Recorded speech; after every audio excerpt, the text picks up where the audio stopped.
Friends, BEd versus BTC में जब से ये 8 अप्रैल को फैसला आया है, उसको लेकर के हर एक स्टेट जहां पर वैकेंसी निकली हुई थी और जहां पे ज्वाइनिंग हुआ है बीएड कैंडिडेट्स का, वहां से जो है बहुत सारे क्वेश्चन निकल कर आ रहे हैं। क्या वहां पर कोई स्कोप बन रहा है? जैसे कि अगर मैं बात करूं तो बिहार स्टेट की बात कर लेते हैं। 2020 वाले जो बीएड के कैंडिडेट थे, जिनको कि पटना हाईकोर्ट ने बाहर करने को कहा है, क्या उनके लिए कोई स्कोप बनेगा? फिर अगर हम बात कर लेते हैं छत्तीसगढ़ वाले बच्चों का क्या होगा, क्या उनके लिए कुछ पॉजिटिविटी निकल कर आ रही है? या फिर हम अगर बात करते हैं एमपी, मध्य प्रदेश, वेस्ट बंगाल, उत्तराखंड, हिमाचल प्रदेश, ऐसे तमाम स्टेट है जिन पर जो है ये 8 अप्रैल 2023 के फैसले का जो है असर आप एकदम साफ साफ देख सकते हो।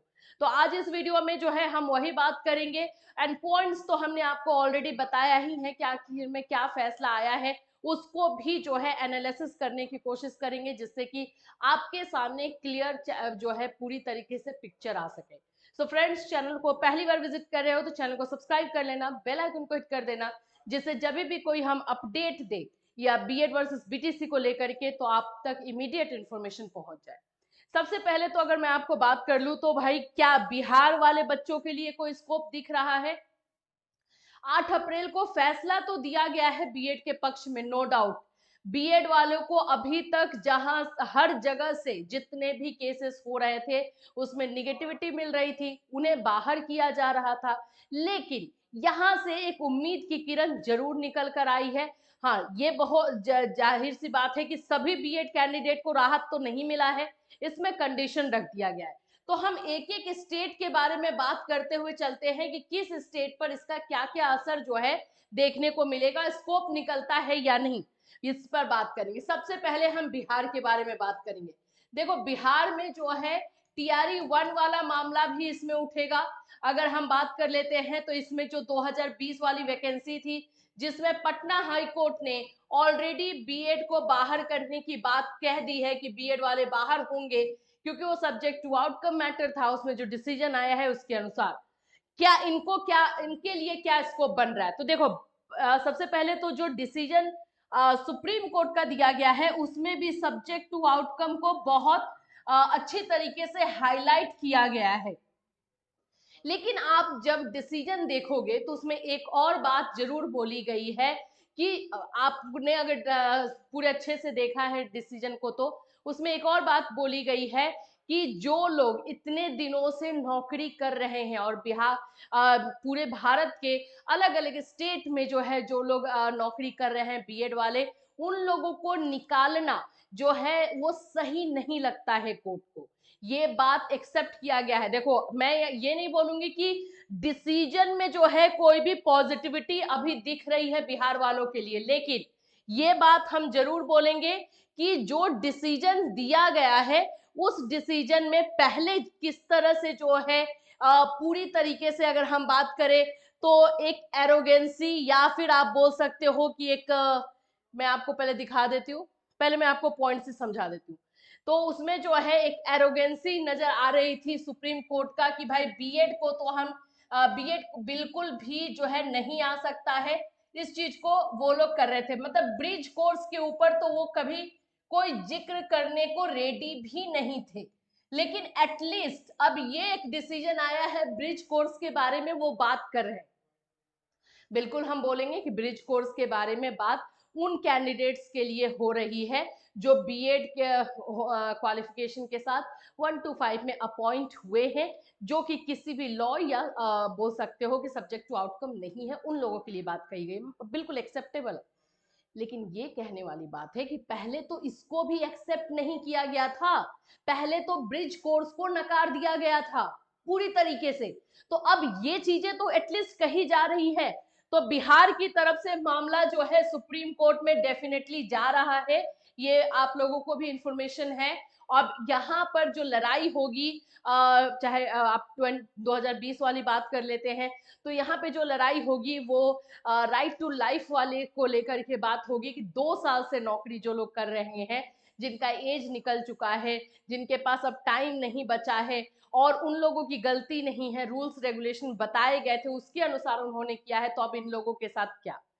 तो ये चीजें जा रही हैं, ये बिल्कुल समझ करके रखिए कि ये जो है केस जा रहा है। अब इसका क्या रिजल्ट निकल कर आएगा ये अभी हम नहीं बता पाएंगे, और जहां तक जो चीजें हमें देखने को मिल रही हैं अभी ज्यादा पॉजिटिविटी नहीं दिख रही है, लेकिन कोर्ट में कुछ भी हो सकता है, कुछ भी हो सकता है। और जहां पे बोलते ना पूरा दरवाजा एकदम बंद कर दिया गया था, बिहार वालों को लग रहा था कि अब हम जा ही नहीं पाएंगे, कुछ नहीं होगा, अब जाएंगे तो जरूर। अब उसके बाद से क्या चीजें वहां पर किस तरह से जो है प्रेजेंट किया जाएगा वो देखने वाली बात है। तो बिहार वाला मामला जो है जा रहा है। दूसरा अगर हम दूसरे केस की बात करते हैं, छत्तीसगढ़।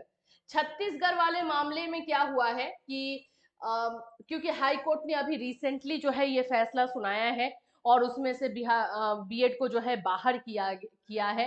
और यहाँ पर थोड़ा सा ज्यादा डेंजर है, अगर मैं बिहार वाले बच्चों के लिए भी बोलूँ ना, तो बिहार से ज्यादा डेंजर एरिया में जो है छत्तीसगढ़ है।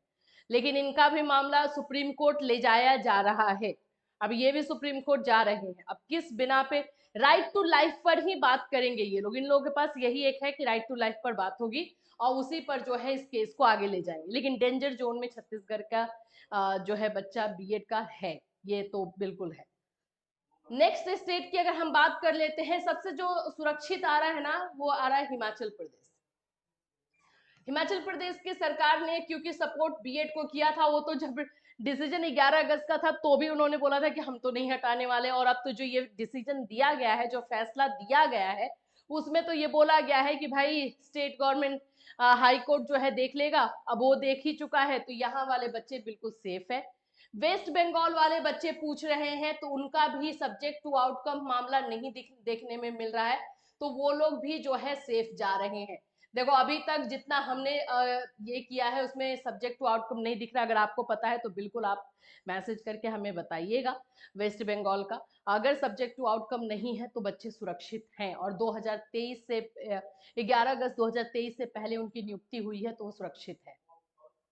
नेक्स्ट हम बात कर लेते हैं एमपी, जिस पे अभी फैसला नहीं आया है, और फैसला जो है आएगा 15 अप्रैल को।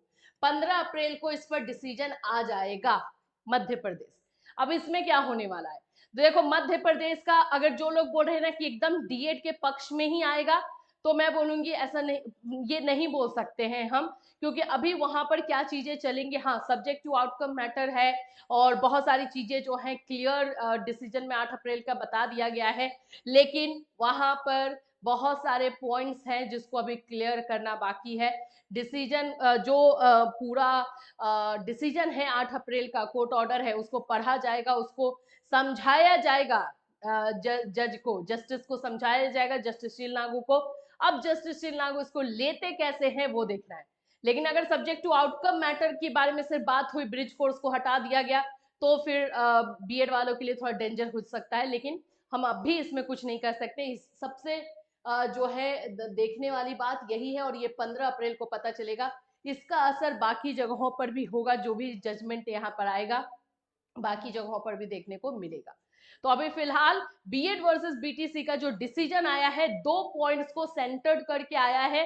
पहला पॉइंट, 11 अगस्त 2023 के पहले जो भी बीएड धारी थे और जो जिनका रिक्रूटमेंट हुआ है वो सुरक्षित है, लेकिन वही सुरक्षित होंगे जो कि सब्जेक्ट टू आउटकम नहीं थे, और उनके वैकेंसी में बीएड को जो है एलिजिबिलिटी क्राइटेरिया के तौर पर देखा गया था।